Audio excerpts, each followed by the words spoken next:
روز بخیر بینندگان عزیز، در آغاز یک هفته نو سرخط خبر هاست. منظورتان از استودیوی مرکزی رادیو زودی در نشر نوبتی از شدیدتر شدن نظارت مسافران استانبول و کابل که به تاجیکستان می آیند. بررسی کشورهای آسیای مرکزی برای گشودن راه آهن با روسیه. پرونده جنایتی نسبت زنی که میگوید به خاطر خصومت شخصی پسر خویشاوند شوهرش را به قتل رساند و دیگر موضوعها خبر میدیم. توجیکستان طلبات نسبت مسافرانی که از استانبول ترکیه و کابل افغانستان می آیند سخت‌تر کرد. مسافران این خط سیرها باید از سنجش مخصوص گذشته اینچنین از کووید 19 تست ایلاوگی سپارند. همچنین توصیه داده شده است که تا معلوم شدن نتیجه تشخیص آنها 3 روز در کرانتین خانگی بمانند. ضمناً در مسیر توجیکستان و روسیه یک خط سیر نو باز شد. شرکت سیورنی ویتر از آخر همین ماه تا 30 می هر روز یکشنبه خویشمندان را به طور یکجانبه از دوشنبه به پرم میبرد. ولادیمیر ژیرینوفسکی رئیس حزب لیبرال دموکراتی روسیه که روز گذشته 75 ساله شد پیشنهاد دارد برای انتقال مهاجران تاجیکستان و ازبکستان به روسیه پویزها فعال کرده شوند. ژیرینوفسکی گفت بهتر است اگر شرکت‌های ساختمانی با تشکیل قطاره‌های مخصوص مهاجران را به محل کارشان برسانند و پس از انجام یافتن کارهای بنیادی آنها را باز هم طریق همین پویزها به وطن بازگردانند. این سیاستمدار روس در ادامه صحبتش میگوید به عائله‌های تاجیکان و ازبک‌ها که اکثراً کشاورزند میتوان در دهات روسیه امکان زندگی را فراهم آورد. پیشنهاد ژیرینوفسکی در حال صدام می‌دهد که وزارت نقلیات ازبکستان با مقامات ضد داخل روسیه برقرار کردن رفت آمد پویزها را بررسی دارند. مسئولان اداره راه آهن تاجیکستان هم گفتند منتظر اجازت کشورهای همسایه برای شروع رفت آمد میباشند. در ولایت تیومن به یک شهروند 26 ساله تاجیکستان تا 300,000 روبل جریمه و یا تا 4 سال زندان تهدید میکند. مهاجر تاجیک با وجود در روی خط سیاه بودن دوام 2 سال با نام و نسب نو 7 مرتبه به روسیه سفر کرده است. خبرگزاری های روسی می نویسند که جوان تاجیک متهم را سال 2015 برای ویران کردن قانون های مهاجرت روسیه از این کشور بیرون کرده برای 5 سال از حق ورود محروم نموده بودند. سال گذشته او برای گرفتن پتنت حجت می‌سپارد و بر اساس ایزی انگشتان در جستجو اعلان می‌شود. مهاجر تاجیک را ماه گذشته در شهر سورگوت دستگیر کردند.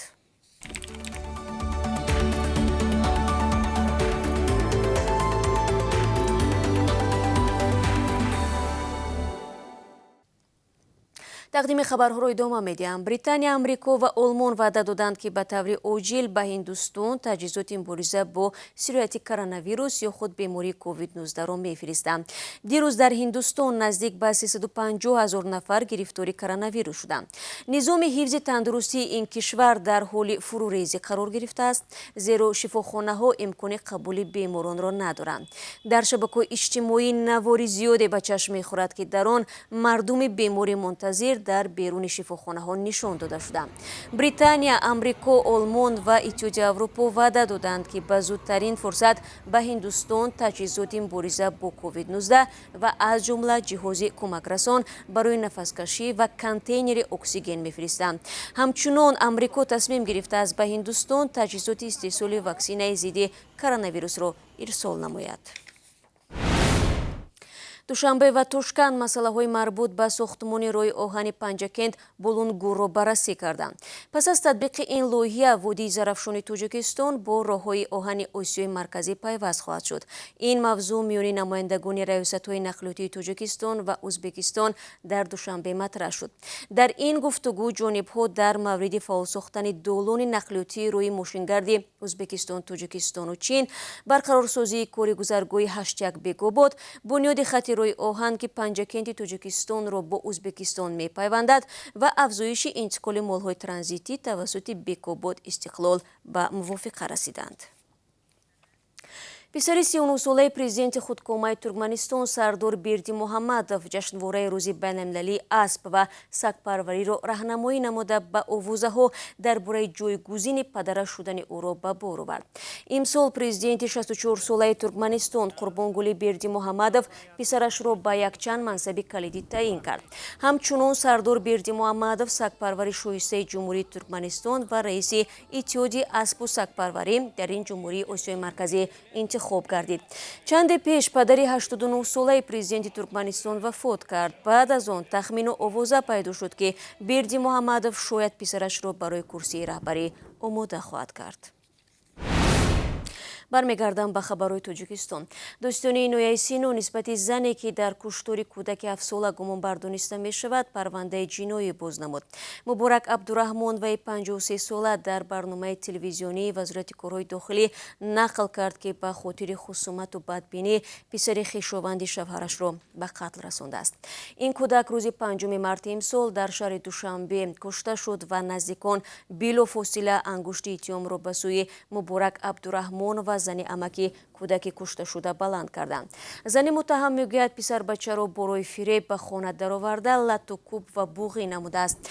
بعد کشتار زن فرار میکند. کارمندان میلیسیا او را پس از 2 هفته جستجو پیدا نمودند.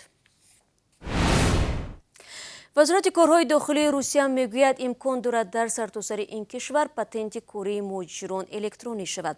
به نوشته تاس فعلا برای راه اندازی شکل نو پتنت زمینه‌های حقوقی فراهم میشوند. پتنت الکترونی تا آخر همین سال در مسکو جاری خواهد شد و انتظار می رود که پرداخت پول را برای مهاجران آسان‌تر کند. حالا اندازه ماهانه پتنت در شهر مسکو برای مهاجران 5341 روبل مقرر شده است. از این پیشتر حکومت مسکو دور داد شرکتی کرده که مهاجری به پتنت را کار می‌فرماید از 400,000 تا 1 میلیون روبل جریمه و قطع فعالیت به مهلتی از 14 تا 90 روز تهدید می‌کند.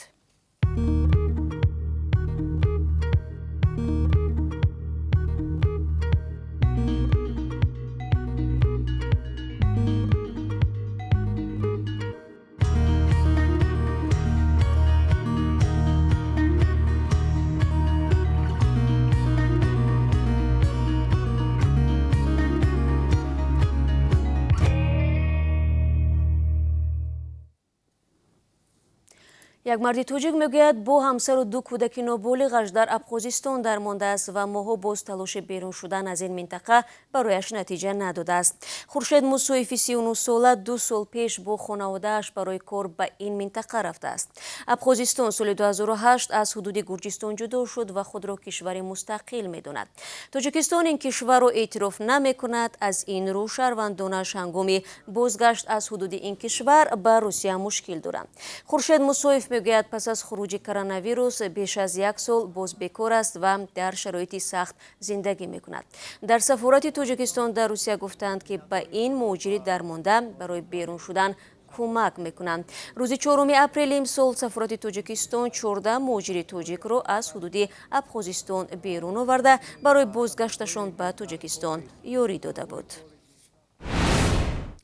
روز 24 اپریل بر اثر ترکش گاز ماشین استارکس در نویه قبودیان ولایت ختلان 2 مسافر 17 و 18 ساله آن هلاک شده 9 کسی دیگر با جراحت‌های وزنین به بیمارخانه انتقال یافتند. همه مسافران ماشین ساکنان شهر دوشنبه و با گفته شاهدان خوانندگان مکتب بودند.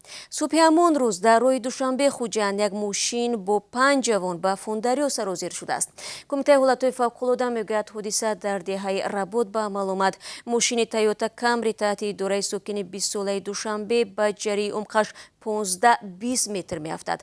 در نتیجه خود راننده با 4 نفر مسافرانش جراحت‌های وزنین میبردارند. بینندگان عزیز، اکنون برایتان درباره قرب اسعار خارجی در تاجیکستان اطلاع می‌دهم. بانک ملی نرخ 1 دلار را امروز 11 سومانی و 32 درم و 1 یورو را 13 سومانی و 66 درم تعیین کرده است.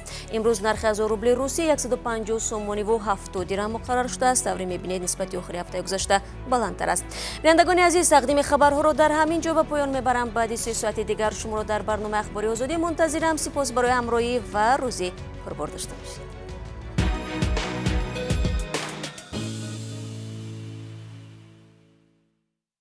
سلام، اگر خط و خبر می‌خواهید ما داریم. نوید بامدادی، سرخط خبرها، اخبار تاجیکستان و جهان، گزارش‌ها و تحلیل‌ها. چی می‌گذرد و چرا؟ دانستن فهمیدن است. ضمیمه یا اپ ما را بگیرید.